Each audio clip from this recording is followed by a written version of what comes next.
Me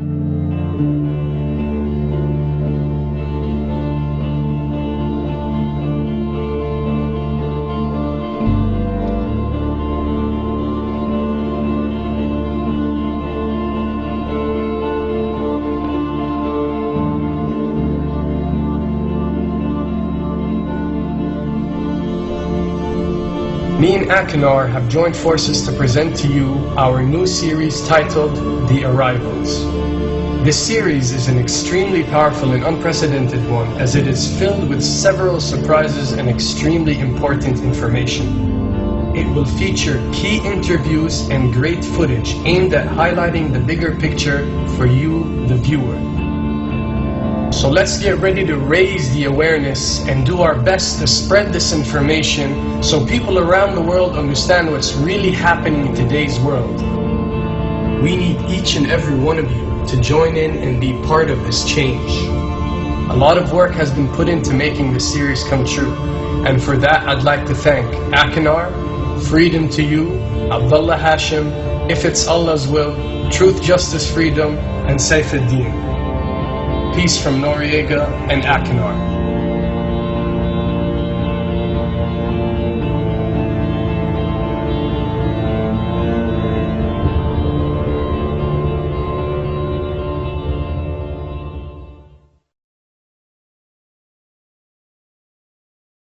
بسم الله الرحمن الرحيم. واتبعوا ما تتلو الشياطين على ملك سليمان وما كفر سليمان ولكن الشياطين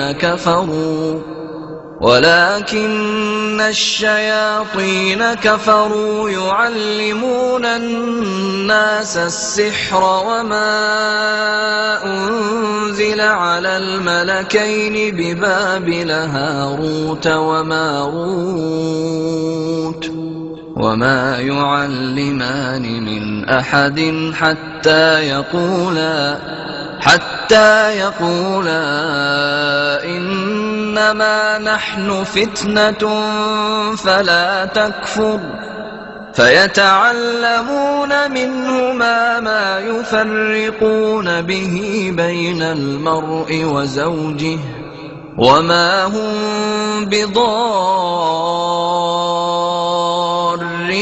به من أحد إلا بإذن الله ويتعلمون ما يضرهم ولا ينفعهم ولقد علموا لمن اشتراه ما له في الآخرة من خلاق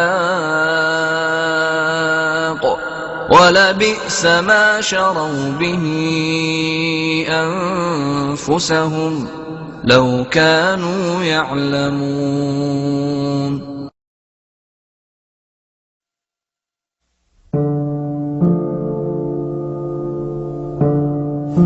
20 years after Jerusalem was taken, the Dome of the Rock was seized by a group of warrior monks calling themselves the Knights of the Temple of Solomon, or more simply, the Knights Templars.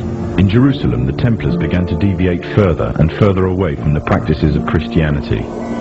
They learnt the secret arts of the Kabbalah, an ancient form of Jewish magic, along with its dark rites and rituals. The Jews had learnt the arts from the pagans of ancient Egypt during the times of enslavement to the Pharaoh, and developed them into Babylon at the time of Nebuchadnezzar. In 1307, King Philippe of France arrested them for charges of denial of Christ, homosexuality, and idol worship, as well as magic.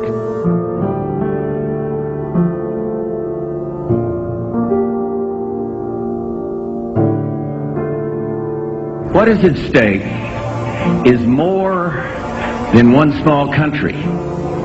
It is a big idea, a new world order. In fact, they have done so for centuries. From the shadows, they have engineered every major war, revolution, and recession. They control everything you read, everything you hear, and everything you see. They have managed to indoctrinate an entire populace to their way of thinking and have infiltrated key positions in places of authority. And it is from the shadows that they have created a new political order, a new economic order, and more sinister, a new religious order.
understand why things are built the way they are, you first have to understand the concept of energy. Several architectural monuments are designed for the specific reason of channeling energy. But none of that can be done without you, because the types of actions and rituals that take place within or beneath these monuments decide the type of energy being channeled. And just like everything on Earth, this can be used for positive or negative.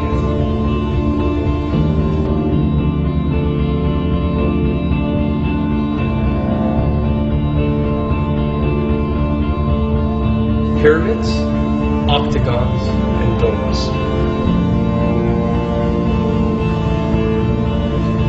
These designs are the most powerful and efficient at channeling energy.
Behind closed doors, the Freemasons were free to indulge in the secret rites and rituals handed down to them by their ancestors, and these became the basis of their levels of membership, called degrees.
Politicians funded by the Masons promoted the Masonic ideology. The secret lodges of the Masons were open to members of the French army. High-ranking officers and generals were indoctrinated to the Freemasons' way of thinking. With the people, the politicians and the military of France under Masonic control, the Masons could finally strike. Freemasonry has worked in a hidden but constant manner to prepare the revolution. We are then in complete agreement that Freemasonry was the only author of the revolution, and the applause which I receive from the left, and to which I am little accustomed, proves, gentlemen, that you acknowledge with me that it was Masonry which made the French Revolution.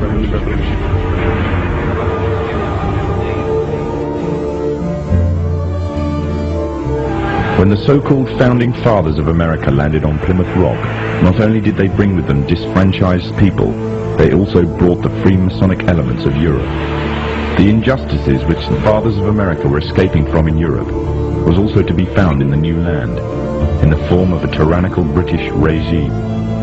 In order to gain complete dominance of the new state, the Masons used the same methods to gain control of France. Although the British monarchy was run by the Masons, the American War of Independence was a necessary action, and the people involved in the war were expendable for the Masons to fulfill their dream. Emotions of the people were manipulated into anger, and just like France, anger turned into war. This time, however, previous mistakes would not be repeated. The near defeat the Masons faced against Napoleon and his army in Europe taught the Masons a lesson. Any forthcoming leaders of the resistance must follow the Masonic agenda. The best way to do this was to ensure the leader himself was a Mason, and the leader who took the war to the British was none other than George Washington. On the 4th of July 1776, the Declaration of Independence was made. On the 17th of October 1781, the British were finally defeated and surrendered the colonies to the Americans, and the world's first Masonic state was born, a nation that would represent Masonry in every way. A sign of the Masonic presence in America is plainly visible on the dollar bill, which carries a picture of George Washington, the first Freemasonic president in the world, and a picture of the Freemasonic symbol of the so-called all-seeing one eye.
is to journey back in time and dig up the ancient secrets of the past. Those ancient secrets have been hidden by the ruling class beneath the shifting sands of Egypt for more than 4,000 years.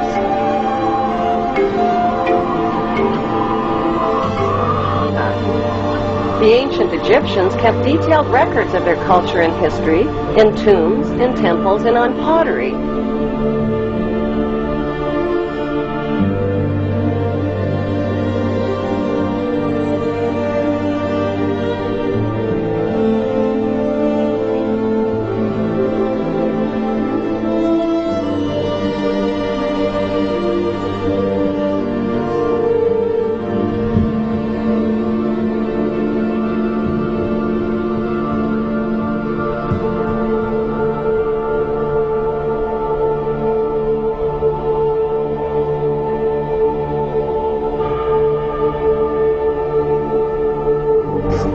Number 1. What is the stone of Jacob, a Hebrew patriarch, doing beneath the Queen's throne chair? Number 2. Why was the Queen crowned at her coronation ceremony on top of a symbolic Egyptian step pyramid? Number 3. The monarch's crown has 12 stones at the base, each representing the 12 Hebrew tribes. The 12 stones of the 12 tribes were also worn on the breastplate of Hebrew high priests in Canaan. Number 4. The Union Jack represents the reunion of the United Kingdom of the 12 tribes of Jacob, or Jacob. The Union Jack is red, white, and blue, the same colors as the 3 crowns of Egypt. Number 5. The royal scepter originates in ancient Egypt and was carried by the Egyptian god Amun and by Egyptian pharaohs who called themselves the Son of God. The royal scepter is now carried by pharaonic descendant Queen Elizabeth II. Her scepter contains the world's largest cut diamond called the Star of Africa.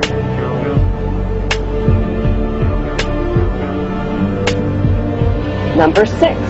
The Queen's punishing flail or whip is partially hidden under her arm. The flail or whip also originates with the pharaohs of ancient Egypt. Number 7. The symbol of the bee can be found within the Queen's royal wardrobe. In ancient Egypt, bees were the symbol of Egyptian royalty as well as the symbol of Egypt. Number 8. The symbols on the British coat of arms reveal Britain's Hebrew origin. Number 9. The headdress worn by judges and the Queen's high-ranking officials originate in ancient Egypt.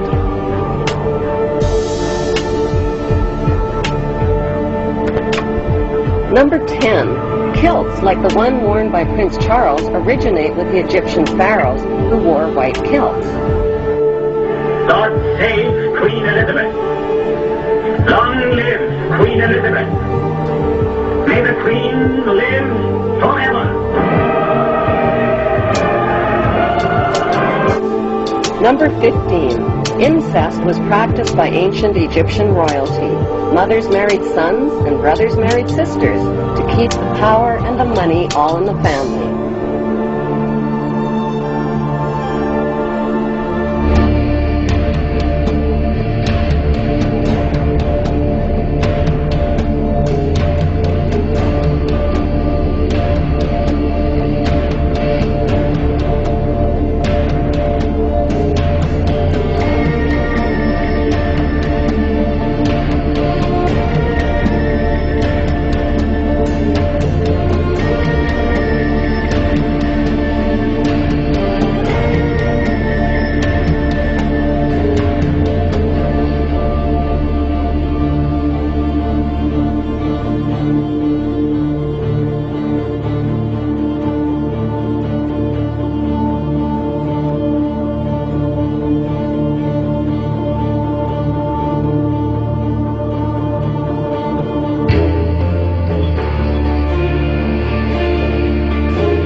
Now, you probably noticed I don't feel about that war the way we were told we were supposed to feel about that war, the way we were ordered and instructed by the United States government to feel about that war. You see, I'll tell you, my mind doesn't work that way. I got this real moron thing I do. It's called thinking. And I'm not a very good American because I like to form my own opinions. I don't just roll over when I'm told to.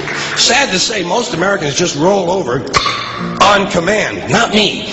I have certain rules I live by. My first rule, I don't believe anything the government tells me. Nothing. Zero. Nope.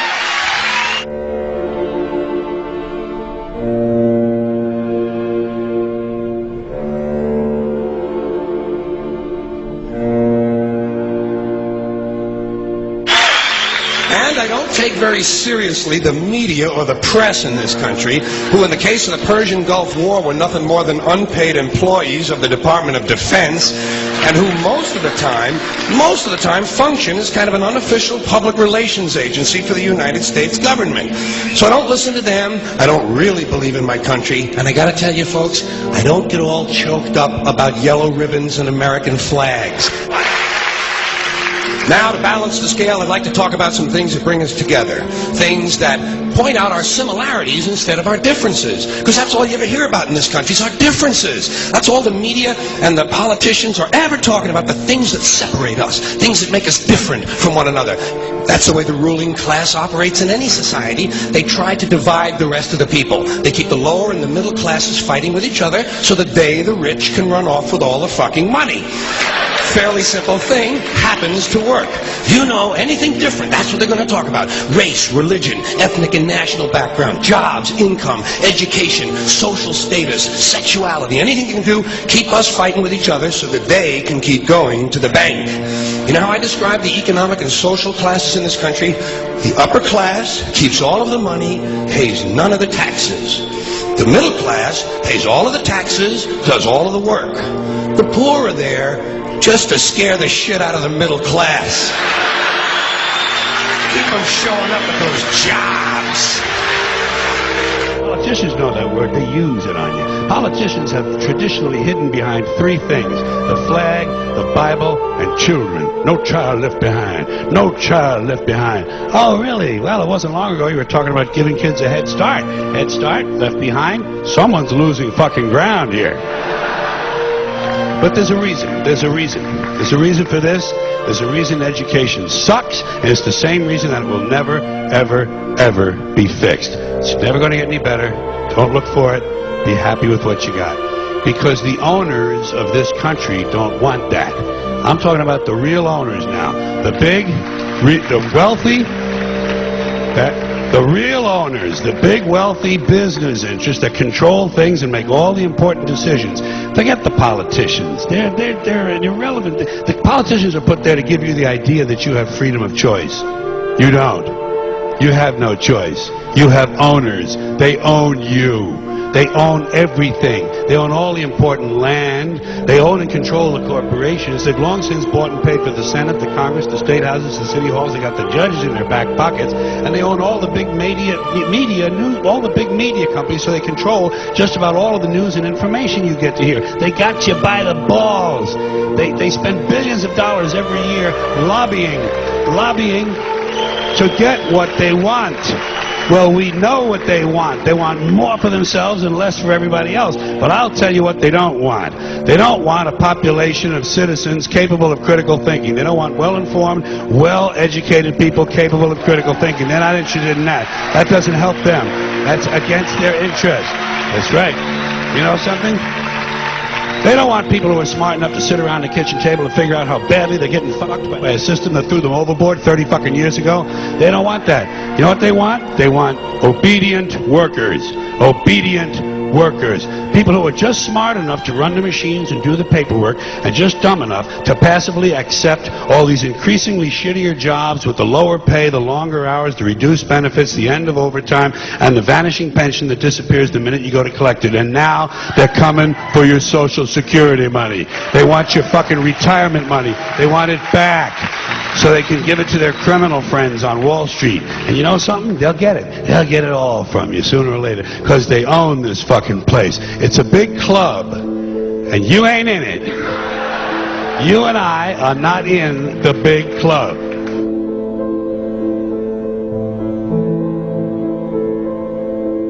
The greatest form of control is where you think you're free when you're being fundamentally manipulated and dictated to. One form of dictatorship is being in a prison cell and you can see the bars and touch it. The other one is sitting in a prison cell but you can't see the bar, you think you're free. What the human race is suffering from is mass hypnosis.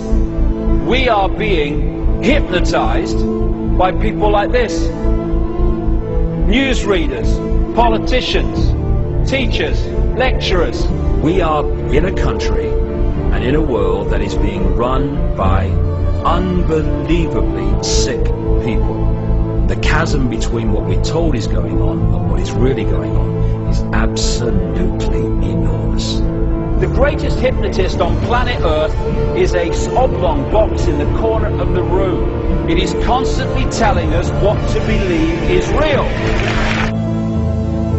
Historically, the control and manipulation of political opinion has been the Freemasons' main weapon in gaining control of countries and states. Once in control of the rulers and politicians of a country, laws and political structures could be changed in accordance with their agenda. However, since restricting the body does not necessarily mean restricting the mind, the Freemason recognizes that their plan for a global government hinges completely on subduing the masses to their agenda, and thus eliminating opposition to their cause. And the greatest threat to their plan, posing more danger than any army or law, is the threat of a free-thinking mind. In order to eliminate this threat and to achieve their objective, the Masons have set about the boldest plan ever devised: the complete control of every aspect of human life, your life. And the weapons they are using against you are in your very homes, entertaining you and your children, and gradually indoctrinating you without you even realizing.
The weapons they are using against you are in your very homes, entertaining you and your children, and gradually indoctrinating you without you even realizing.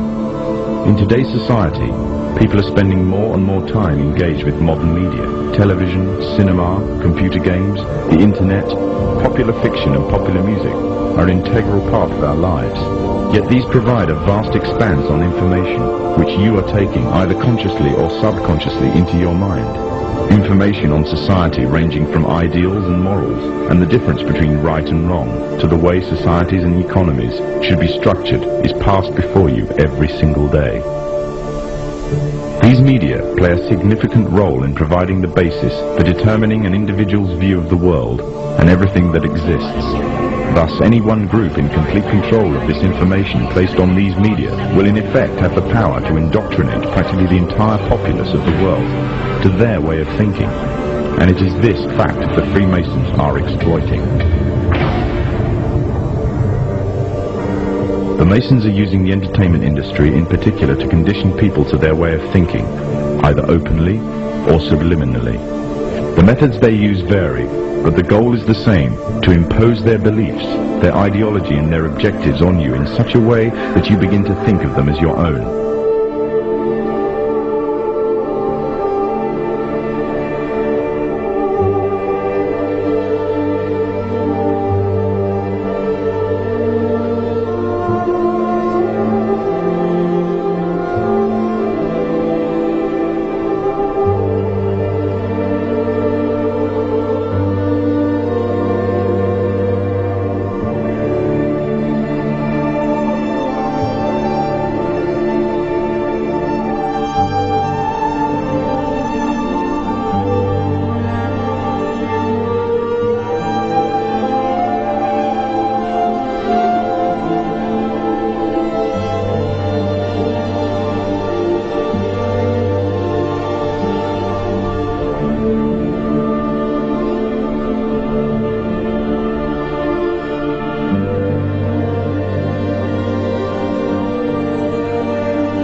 is not the boss.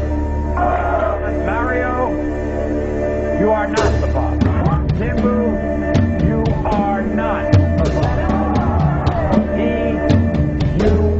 not the boss.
Let me tell you why you're here.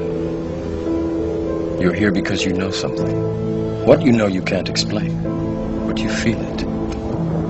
You felt it your entire life, that there's something wrong with the world. You don't know what it is, but it's there, like a splinter in your mind, driving you mad. It is this feeling that has brought you to me.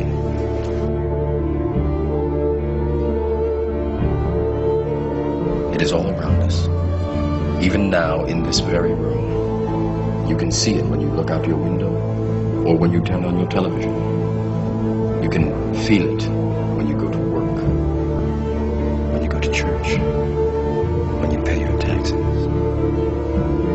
It is the world that has been pulled over your eyes to blind you from the truth.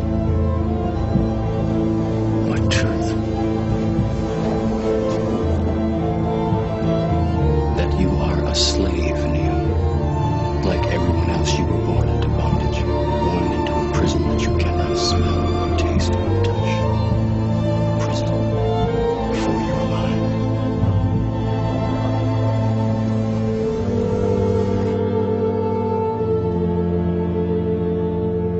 If you look at the root word, because Arabic has root words, and the root words have primal meanings which indicate where the semantic field is deriving its meaning from. The word Dajjal was a word that the Arabs used when a camel had mange. When it was diseased, they would put pitch over it as a treatment.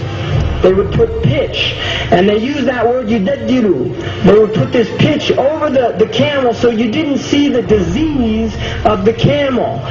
Outwardly, the camel would look good because it's been pitched over. You got that idea? This is the Dajjal is he pitches over the sickness and the disease and makes diseases look good. So the idea of the Dajjal is that the Dajjal will come and tell people in the same way that Isa ﷺ told them that the next world is what you should work for, the Dajjal would tell them this world is what you should work for. In the same way that Isa ﷺ told them that dunya is gharur, it's a delusion and it will delude you. The Dajjal will tell them the next world is a delusion. You see, like the beer commercial, you only live once, so get all the gusto you can. Right? That's a Budweiser. You only live once, you only go around once, so get all the gusto you can. This is the message of this age. It's a message of deep materialism. It is a message telling people they will be happy through buying things. Buy more and be happy. This is a slogan. Be happy. Don't worry. Be happy. Right? The smiley face. And on the back of the dollar bill, there's a seal on this side. It's called the Great Seal of the United States. That's what it's called. It's their seal. Now, behind the seal, this is actually what is behind the Great Seal of the United States, is a pyramid with one eye. Now, the one eye is the sun god, Ray, which is where we get the word ray, sun rays. It is the sun god, same Mithraic character, and he shows up again and again. This is the Masonic god of the ray. If you look, you'll see the pyramid is built except for the top. It's built except for the top. The eye is suspended above the top. It hasn't come down yet. Because they believe until they finished the Masonic project, which is the what they say on the bottom, Novus Ordo Seclorum, and then Annuetta Chapters, he is pleased with our project. In other words, the God they believe in is pleased with our project. What is the project? This is the question. What is the project that this God is pleased with?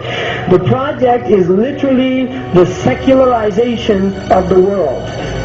To completely strip the world from religious beliefs.